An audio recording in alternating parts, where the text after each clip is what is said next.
Hello everyone, thank you for tuning into this episode of Attitude for Career. In this episode, we are going to discuss about an important or a top secret to have a very quick career growth. I know there are several factors for a career growth or to have a joyful or meaningful or wonderful career, but this particular one tops my list of how to grow quickly in a career, which is about building the trust with your colleagues and with your manager. We all know how important to build trust with colleagues and managers, but let me give you a statistics that will give you a perspective how important it could be in the context of job satisfaction and which eventually leads to growth.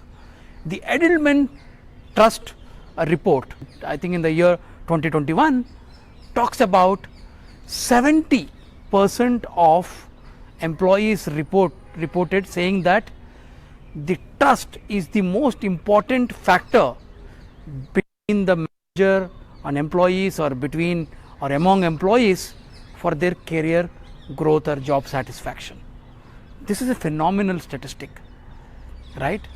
So we can say, yes, we understand the importance of the trust building and all that, but how do we build trust?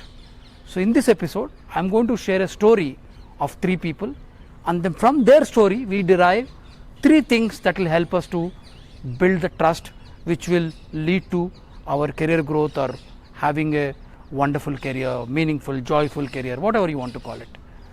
This is a story of 3 people, as I said.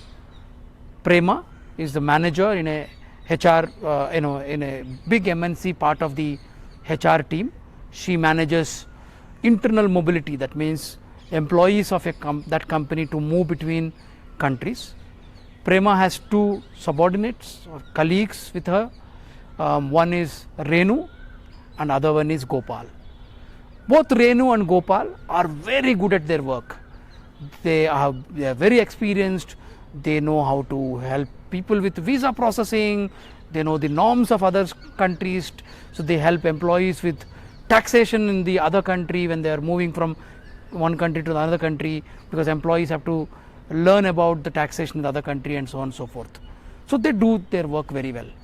Both of them are given a challenge because the company wanted some of their senior leadership team to travel from one country to another country in a short span. So both of them got this assignment of really moving some of the senior folks from one country to another country. Renu is working on the transfer of senior folks from India to UK, and Gopal is working on moving people from UK to Canada. And as I said, this mobility or this movement of these leaders is very important for the company. So both of them started their work, and Renu, by nature, she's someone who keeps Prema informed about everything that's happening. How many applications are filled, whether she got data or the required documents from everyone or not, all of that. On the other hand, Gopal generally doesn't keep Prema updated on everything. He might say at the end of, or during the team meeting he would update, but otherwise he doesn't keep Prema updated, but doing his work. One day, the Prema gets a call from the CEO of that company, because as I said, it's a high profile internal transfer that's happening. So CEO wants to know if everything is all right. So Prema had update from Renu. So she says, Renu's cases are all, this is where we are, blah, blah, blah, all that. And then asks about Gopal. She says, Gopal is also on the job. I'm sure I will get to meet him in the next team meeting and I'll keep you posted. After the call, Prema keeps thinking about why Gopal is not keeping her updated. Then she goes back and asks Gopal about status, and he says, no, why would you want to know? Don't you trust me? I am doing my work and all that. Okay, so then Prema says, no, I think in this case give me updates, because I need to keep senior management including CEO updated and all that. So that's number 1. The second episode is also about Renu.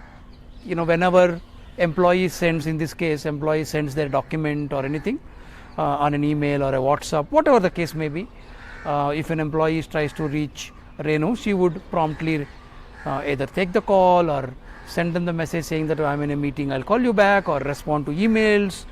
She demonstrates that responsiveness.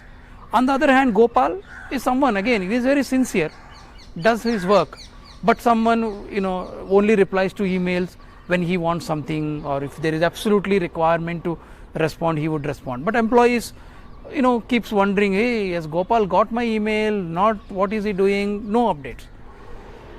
The third thing is Renu, whenever there is a less work, she would promptly go back to Prema and says, I have a less work, can I take more? Can I help you with something, and so on and so forth. But Gopal is someone who thinks, okay, manager has given me this work, I will finish this work, and that's about it. Which may not be a bad idea, but overall, from these three things, what have we seen? I think Renu has demonstrated statusing. Renu has demonstrated being that ability, or that being responsive. Renu also has demonstrated being proactive. Let's understand why these three things are important. If Prema has to consider promotion for between one of them, whom would she consider? Obviously, it's going to be Renu, because though both of them are good at work, Renu has demonstrated these three things, which are very important. Statusing is not just about telling when there is some progress. I think it's also important to sometimes status to the manager when there is no progress, because that will help the manager also to maybe come prepared for the meeting, to brainstorm how to move things forward, or whatever case may be. Similarly, responsiveness. Sometimes we take for granted, when somebody sends you an email, you will not respond to it because you don't see an action to respond. At least acknowledge, or you may be busy with something and you don't have answer for the question that they're asking in the email. But I think it's important to say that I will get back to you in some time, or I am busy right now, I don't have answer, whatever the case may be.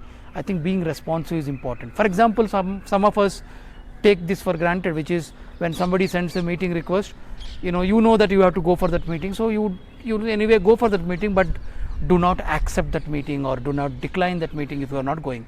So other person wouldn't even know whether you are attending that meeting or not. Why that is important? Because that helps to build trust, right? Like in the case of statusing. Statusing helps to build trust.